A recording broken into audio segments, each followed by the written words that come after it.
Hi, I'm Jake Hanlon, professor of guitar at St. FX University, and I'm doing a series of quick online lessons to just kind of get some things out of the way and some critical skills that you need to know if you're going to learn how to play the guitar. And perhaps the first lesson that anybody ever kind of wants to get into in terms of guitar playing and jazz is either one of two things. One, chords, which we'll talk about in another lesson. And the other one is how to play your scales. And I want to talk about that in this lesson, mostly because the way that I learned how to play scales is probably quite a bit different than how most guitar players learn how to play them. My understanding is most guitar players divide the neck up into 5 pieces, and that's fine. I don't have a problem with that at all. I think that it's far more efficient if you learn the guitar in position and then learn to move between the positions by using smaller versions of the fingerings.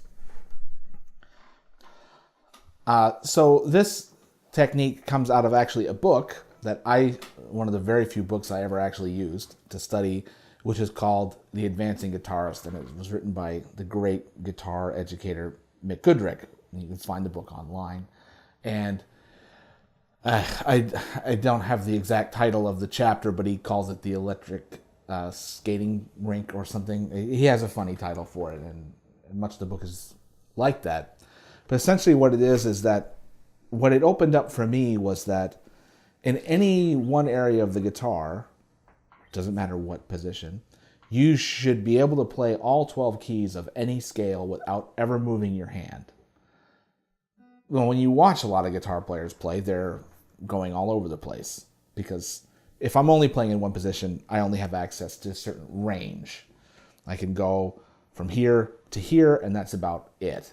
So that's limiting in a way, but practice is supposed to be limiting. You're supposed to be trying to get better at something small. So instead of taking the approach to the guitar that I'm going to use a 5-position approach to playing scales, I'm going to play all scales in one position and show you how to do this, and then show you how to take that and broaden it to a larger span of the guitar. And then essentially the goal is to have a 21 or 22 fret position, depending on how many frets your guitar has. 24 maybe. So I'm going to do this in the key. I'm going to start in the key of C major, which is your 8th fret of your E string, your 6th string if you're in standard tuning. And for me, position, some people teach position with this finger. I teach it from this finger. So I'm starting here in this position with the key of C. And here's how the whole technique works. It's very simple. And the benefits are not only do you learn the entire 12 key centers here, but you also strengthen your fingers by stretching. So this guy usually gets left out of the picture all the time. So here's how it works. My 2nd and my 4th finger are always going to cover the notes that happen on the 8th and the 9th fret of the guitar. They're never going to play anything that's not one of the notes that I need in a given key. This finger, my 1st finger, covers all the 7th fret and all the 6th fret notes, so I will have to stretch. My 4th finger will cover all of the 10th and the 11th fret notes, thus it will have to stretch. Some of these fingerings are going to look familiar. You'll probably already know many of them. And many of them look identical, but they're played with different fingering combinations. So none of this is really particularly new. It's just utilizing some weaker elements of your left hand in order to have a broader understanding of a smaller area of the guitar. So I'm going to go around all 12 keys in the circle of fourths. So I'm going to play the key of C, then I'm going to play the key of F, I'm going to play B flat, E flat, A flat. And I'll go through all 12 of them slowly. Some of them will stop and do different fingerings because some of them have different options. In fact, immediately we'll have different options. So it's up to you to choose which ones are the most comfortable for you, the ones that you like the most. And then after you've mastered it, you can discard the things you don't like. So I'm going to do this nice and slowly. I don't have a metronome here, but that doesn't matter because this isn't about speed. It's about learning the fingerings. So the key of C goes like this. Now remember, these two fingers cover these two frets. These two fingers cover these 4 frets. With the key of C, and this, I'm not going to have to move.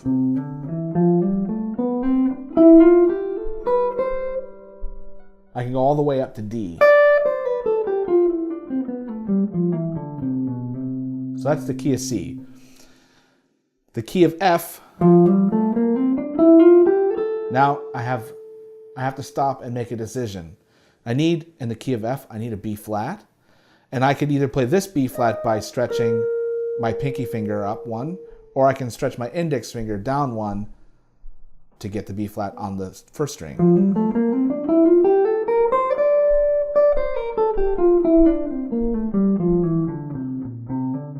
I go all the way down to the scale tone that is the last in the position that I'm playing in, all right, which is this B flat. So typically I play this scale fingering reaching with my first finger and not with my 4th finger.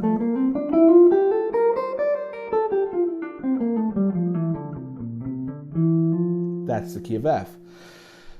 A 4th away from F is B flat, so I have to immediately start by stretching.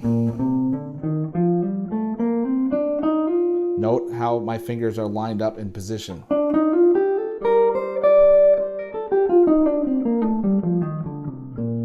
Now, again, here I could go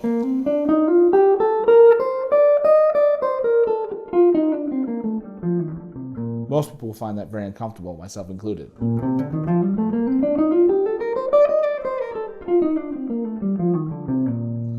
That's the key of B flat. The key of E flat is next, and it's going to look a lot like B flat. Here's my E flat here in this position. The fingers will fall into line. It's one of the very few positions, scale fingerings in this technique that gets full octave. So I stretch with my 4th finger.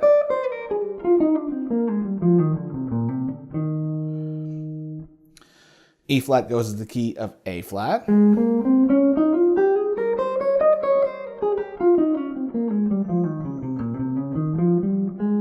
Now, because I'm starting on the 4th string here, I only really get about half of the scale and a little bit. So that's why it's really important to go all the way down. The next key is D flat. This is a challenging one, and people find these particularly 2-neck shapes hard because it starts off of your ring finger.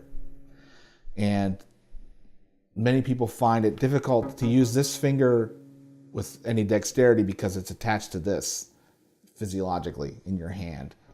But here's the fingering for D flat. So I got to use my 4th finger there. Oop.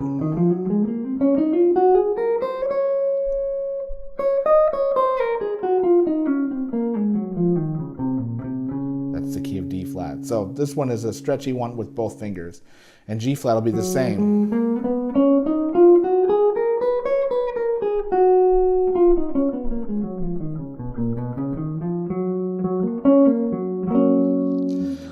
So I'm halfway through all the scales.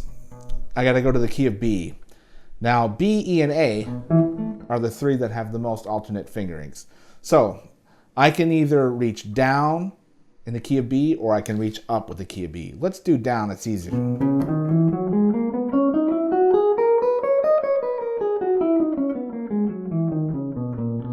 Or I could reach up.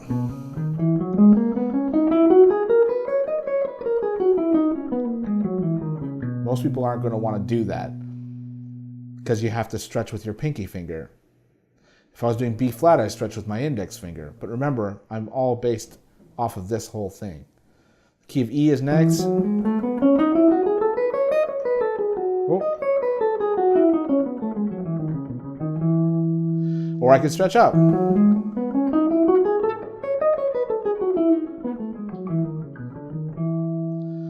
I can do A.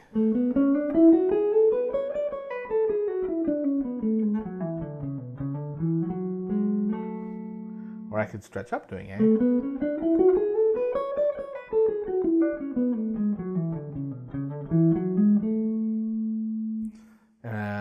Next is D, which I use my fourth finger with.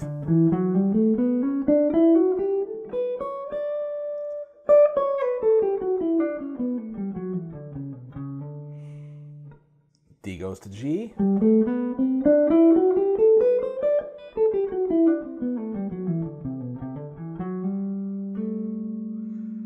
So those are all the 12 keys. From there, I need to learn to turn all of those into minor scales. In jazz, we use what we call jazz minor or melodic minor ascending, where I take my third degree of the scale and lower it by one step, half step, or one fret down on the guitar. So you need to know where your third scale degree is. So 1, 2, 3, lowered 3. Root, lowered 3.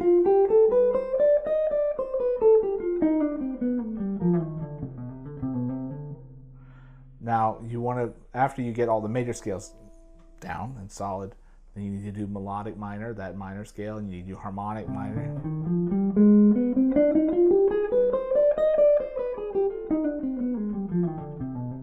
Because the harmony and melodies that come from those scales are more indicative to jazz music than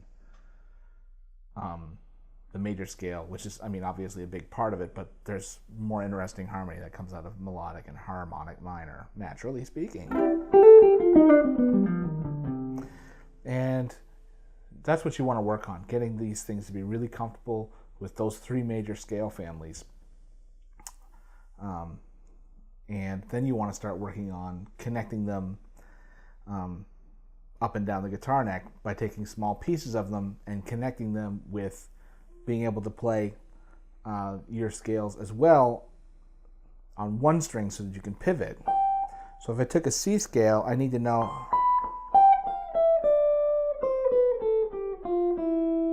that those notes all fit there on all the strings. So Mick Goodrick talks about this in the same book. So he says your C scale on your A string, there's your C scale. I started from the lowest pitch and went all the way up to the root. So that if I was to play a C major scale starting here on the guitar, because I'm in this, I'm playing down here, here's my C fingering.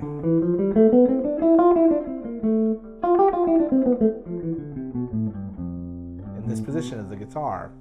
So if I want to start moving up the guitar neck, I need to be able to pivot.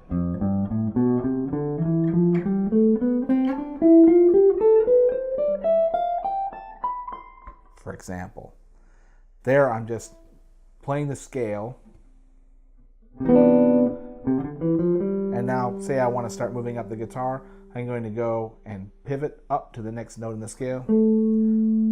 I'm finishing out the shape,